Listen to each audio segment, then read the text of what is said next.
حضرت تلمیذ احمد صاحب نے لندن سے ہمیں یہ سوال پوچھا، وہ کہتے ہیں کیا نابالغ بچہ امام بن سکتا ہے جبکہ اس سے بڑی عمر کے لوگ موجود بھی ہوں؟ اصل بات یہ ہے کہ فرض جو باجماعت نماز ہے اس کے لیے بالغ امام کا ہونا ضروری ہے، لیکن اگر کوئی ایسی مجبوری ہو، کوئی ایسی جگہ ہو کہ وہاں پہ کوئی ایسا بالغ شخص موجود نہ ہو یا بالغ شخص اس قابل نہ ہو کہ وہ امامت کرا سکتا ہو، اور نابالغ بچہ جو ہے وہ امامت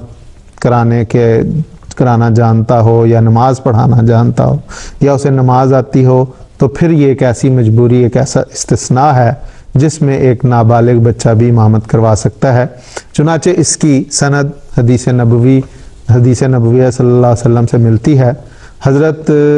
عمر بن سلمہ رضی اللہ تعالیٰ عنہ جو تھے حضور کے صحابی، چھوٹی عمر کے تھے، وہ کہتے ہیں میں 6 یا 7 سال کی عمر کا تھا کہ جب قافلے گزرا کرتے تھے تو میں ان سے سنا کرتا تھا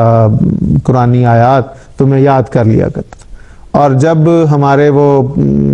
قبیلے میں اسلام پہنچا تو اور بڑے لوگ جو تھے وہ قرآن کریم نہیں جانتے تھے، مجھے اتنا قرآن کریم آتا تھا کہ میں نماز پڑھا سکوں۔ چنانچہ وہ باوجود اس کے کہ نابالغ تھے، 6-7 سال کے تھے، وہ اپنے قبیلے کے لوگوں کو امامت کرواتے تھے، جس میں بالغ مرد بھی شامل ہوتے تھے، عورتیں بھی شامل ہوتی تھیں۔ تو یہ اصل بات یہی ہے کہ بالغ امام ہونا چاہیے، اگر وہ موجود ہے تو پھر اسی کو امامت کروانی چاہیے، اگر کہیں بالغ نہیں یا اس قابل نہیں کہ وہ امامت کرا سکے اور نابالغ موجود ہے جو امامت کرا سکتا ہے، تو وہ اس کے پیچھے نماز پڑھی جانی چاہیے، پڑھی جاتی ہے۔